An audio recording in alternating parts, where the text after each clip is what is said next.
we signed with DTP as producers. A lot of people don't know that Chingy like came like way after we was with DTP. Like we had already been with DTP almost like 5 or 6 months before Chingy had even came into the picture.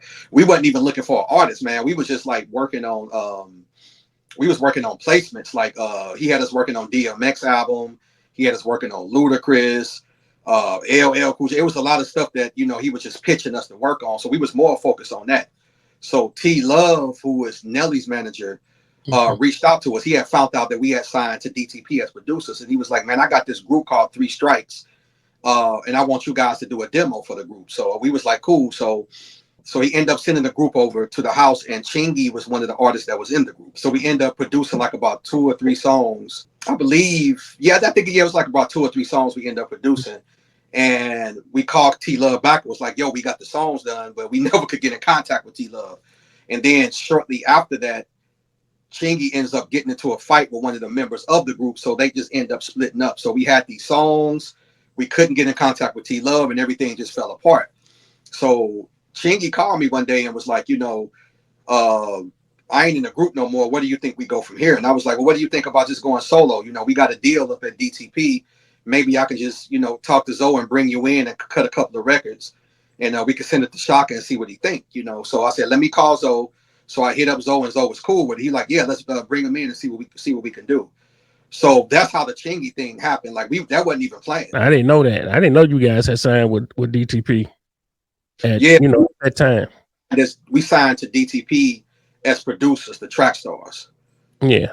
You know what I'm saying? And we was with DTP for I think probably around, if I'm not mistaken, probably about maybe 6 or 7 months. So right around that 6 or 7 month marker is where Chingy came in.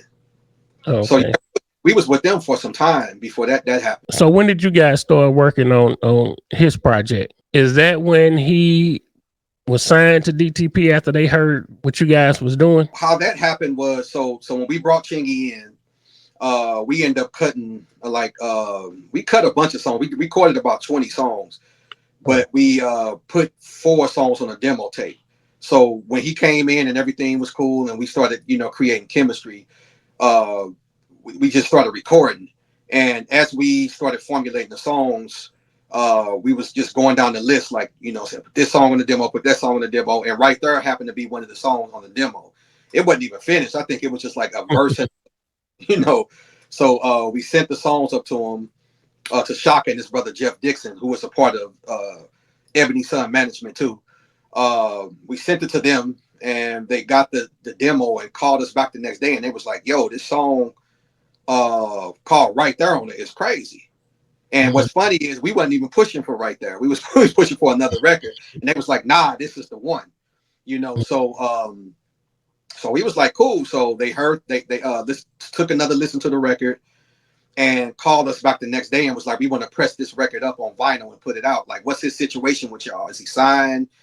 Do y'all have a commitment with him? Does he have a manager?" So we basically explained them Chingy's situation and then worked all the business out, and the rest was history. We got Right There mixed, and they put it out on vinyl and just started spreading it around. So that's how that happened. Now, where did you all do that record at? Where did you produce that record at? Was that here in St. Louis, or was that down in Atlanta?